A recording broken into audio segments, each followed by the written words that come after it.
नमस्कार मित्रांनो, मागच्या लेक्चरमध्ये आपण केंद्र सरकारच्या प्रमुख योजना बघितल्या होत्या। त्यामध्ये एक योजना होती मेक इन इंडिया योजना। Okay, so make in India योजना आपण 28 सप्टेंबर 2014 ची सांगितलेली होती।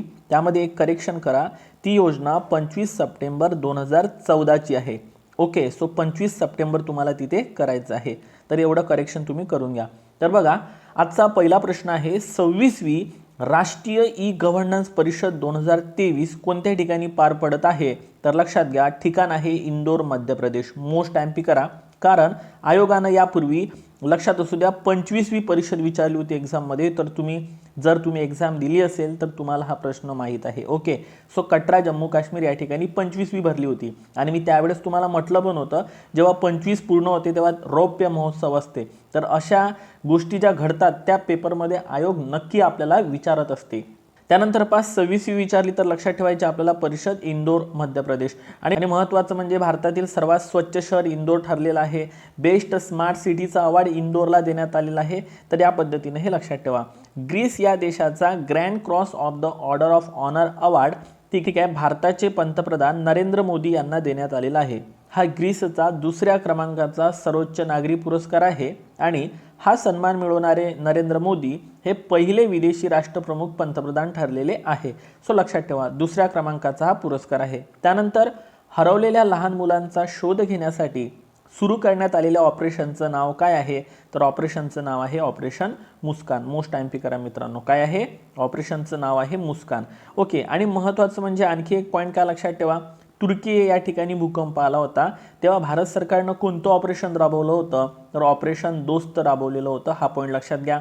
युक्रेनमध्ये अडकलेल्या भारतीयांना परत आणण्यासाठी आपण ऑपरेशन गंगा राबवलेलं होतं। तर अफगाणिस्तानमध्ये अडकलेल्या भारतीयांना परत आणण्यासाठी आपण ऑपरेशन देवी शक्ती राबवलेलं होतं। तर सगळ्याच ऑपरेशनची व्हिडिओ आपण आपल्या यूट्यूब चॅनलवरती टाकलेले आहे पर्टिक्युलर नॉलेजवर। आता बघा, सरमथ हे क्षेपणास्त्र कोणत्या देशाचं आहे? सध्या खूप जास्त चर्चेमध्ये आहे। तर ते क्षेपणास्त्र आहे मित्रांनो रशिया या देशाचं। ओके, सध्या रशिया युक्रेन वाद पण चालू आहे, त्यामुळे सरमथ हे चर्चेत आलेलं आहे। त्यानंतर नूर 3 विचारलं तर इराण या देशाचं क्षेपणास्त्र आहे। तर पहा, रेल्वे बोर्डच्या पहिल्या महिला अध्यक्षा कोण झालेल्या आहे?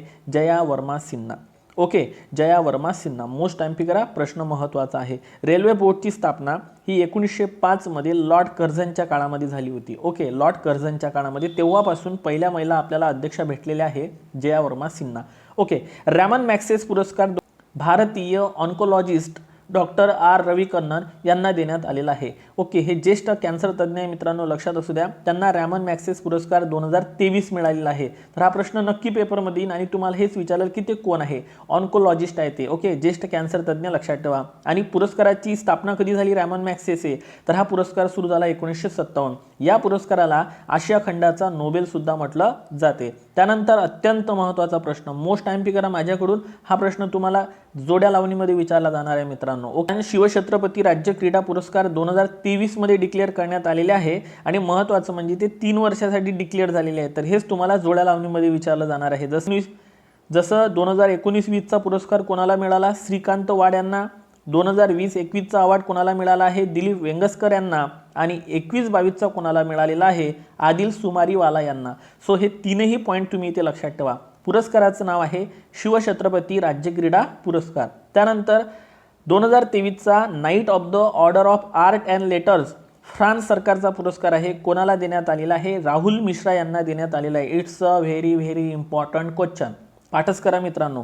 खारपुटी कक्ष मॅग्रू सेल्स। ओके, एकतर मराठीमध्ये खारपुटी कक्ष किंवा मग इंग्लिशमध्ये मॅग्रू सेल। समुद्राच्या किनारी असणाऱ्या जंगलांना मॅग्रू वने म्हणतात, मॅग्रू वने म्हटलं जाते। आता स्थापन करणारं राज्य कोणतं? तर ते आहे पश्चिम बंगाल। पश्चिम बंगालात तागाचं म्हणजे ज्यूटचं उत्पादन मोठ्या प्रमाणात केलं जाते आणि याला सुवर्ण तंतू क्रांती सुद्धा म्हटलं जाते। ओके, सुवर्ण तंतू क्रांती लक्षात ठेवायचं आहे तुम्हाला। ओके, आर्थिक पर्यावरणाचे जनक म्हणून कोणाला ओळखलं जाते? तर MS स्वामीनाथन यांना ओळखलं जाते। मित्रांनो, आपल्याला सर्वांना माहित आहे की हरित क्रांतीचे जनक, भारताच्या हरित क्रांतीचे जनक MS स्वामीनाथन आहे म्हणून, मात्र आर्थिक पर्यावरणाचे जनक सुद्धा त्यांना म्हटलं जाते। आणि महत्त्वाचं म्हणजे राष्ट्रीय शेतकरी आयोगाचे अध्यक्ष 2004 मध्ये MS स्वामीनाथनच झालेले होते। आपण स्वामीनाथन आयोग म्हणतो शेती संबंधित, तर हाच तो आयोग आहे मित्रांनो, लक्षात ठेवा। ओके, त्यानंतर पहा नाधो मनोहर, ठीक आहे, यांना रानकवी म्हणून ओळखलं जाते, लक्षात ठेवा। मोस्ट एमपी करा। यांची कविता संग्रह आहे प्रसिद्ध पानझड, जगाला प्रेम अर्पावे, पावसाळी कविता, रानातल्या कविता. पाठ ठेवा, महत्त्वाचा प्रश्न आहे. वायझर 2 आणि एरोसिस रेक्स हे अंतराळयान कोणत्या देशाचे आहे? तर अमेरिका या देशाचे आहे. मोस्ट टाइम करा, सध्या न्यूजमध्ये आहे. ओके, न्यूजमध्ये आहे. चर्चेतील नाविक प्रणाली कोणत्या देशाची प्रणाली आहे? तर ही भारताची नाविक प्रणाली आहे आणि नवीन प्रणाली आहे. आणि फुल फॉर्म काय आहे हाच प्रश्न तुम्हाला एक्झाममध्ये विचारला जाणार. Navigation with Indian constellation.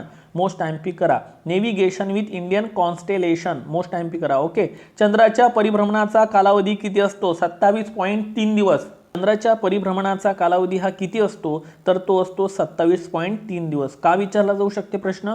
कारण आपण चंद्रयान 3 यशस्वीरित्या पूर्ण केलेलं आहे. मोस्ट टाइम करा, 27.3. त्यानंतर बघा युद्ध सराव. युद्ध सराव दिलेले आहे काही महत्त्वाचे. समुद्र शक्ती युद्ध सराव भारत आणि इंडोनेशिया. शक्ती युद्ध सराव म्हटला तर भारत आणि फ्रान्स. मित्र शक्ती म्हटलं तर भारत आणि श्रीलंका. तिन्ही याच्यामध्ये शक्ती शब्द दिसत असेल तुम्हाला. समुद्र शक्ती आलं तर इंडोनेशिया, शक्ती आलं तर भारत फ्रान्स आणि मित्र शक्ती आला तर भारत आणि श्रीलंका. ओके, गरुड युद्ध सराव भारत आणि फ्रान्स आणि गरुड शक्ती म्हटलं तर भारत आणि Indonesia. It's a very very important question. Operation Samudragupta कशा संबंधित आहे? अंमली पदार्थाची तस्करी रोखणे या संबंधित आहे ऑपरेशन समुद्रगुप्त. NCB म्हणजे नार्कोटिक कंट्रोल ब्युरो आणि भारतीय नौदलाचा हा संयुक्त उपक्रम आहे. त्यानंतर प्रश्न कोणता येऊ शकतो आपल्याला? प्रोजेक्ट 17A काय आहे? प्रोजेक्ट 70A हा काय आहे? तर हा एक उपक्रम आहे युद्ध नौका निर्मिती संबंधित. ओके, युद्ध नौका निर्मिती प्रोजेक्ट आहे. याच्यातला ए म्हणजे होते मित्रांनो अल्फा. काय होतो? अल्फा. पाठ ठेवा. ओके, आणि या अंतर्गत एकूण किती युद्ध नौका निर्माण केल्या जाणार आहे? 7. आयोग 6, 5 असे ऑप्शन टाकत असते. लक्षात ठेवा, आपल्याला लक्षात ठेवायचं आहे 7. या 17 मधला 7 लक्षात ठेवा. आणि पहा कोणत्या 7 आहे? निलगिरी, उदयगिरी, दुनागिरी, तारागिरी, हिमगिरी, विंध्यगिरी आणि शेवटची होती 7वी महेंद्रगिरी. तर या पद्धतीने हे प्रोजेक्ट 70A कंप्लीट झालेला आहे. तुम्ही व्यवस्थित कव्हर करा मित्रांनो. ओके, चला. त्यानंतर COP27 इजिप्त, मिस्र, शर्म अल शेख या ठिकाणी ही COP27 पार पडली होती. आता अलीकडेच COP28 UAE मध्ये पार पडणार आहे. तर लक्षात ठेवा लेटेस्ट मधली COP28 UAE. आणि COP28च्या अध्यक्षांच्या समिती सल्लागार सेवा देण्यासाठी मुकेश अंबानी यांची निवड करण्यात आलेली आहे. मोस्ट टाइम पिक करा. त्यानंतर पहा COP1 कधी भरली होती? बर्लिन 1995 मध्ये, कॉन्फरन्स ऑफ पार्टी. शेवटचे 2 प्रश्न बघा मित्रांनो. कोणते आहे? मृत्यूदंड. मृत्यूदंड शिक्षा रद्द करण्याचा निर्णय घेणारा मध्य आशियातील देश कोणता आहे? कझाकिस्तान. आणि कझाकिस्तान सोबत आपला एक युद्ध सराव असतो काझिंद. भारत आणि कझाकिस्तान. काझिंदमध्ये KAZ कझाकिस्तान आणि IND इंडिया. सो काझिंद लक्षात ठेवायचं आहे भारत आणि Kazakhstan. And today's last most important question. अधिकृतपणे लंपी स्किन डिसीज पॉझिटिव्ह म्हणून घोषित करणारं राज्य कोणतं ठरलेलं आहे? ते ठरलेलं आहे नागालँड. नागालँडची जी राजधानी आहे मित्रांनो ती आहे कोहिमा. आणि नागालँडला एक हॉर्नबिल नावाचा फेस्टिवल साजरा केला जातो. हॉर्निवल महोत्सव. ठीक आहे, कुठे आहे? नागालँड. तर मित्रांनो पर्टिक्युलर नॉलेज हे चॅनल तुम्हाला कसं वाटत आहे आणि यावरची इन्फॉर्मेशन कशी वाटत आहे नक्की कमेंट बॉक्समध्ये सांगा. आणि जाताना एक लाईक करा. Thank you so much. Take care. Bye bye.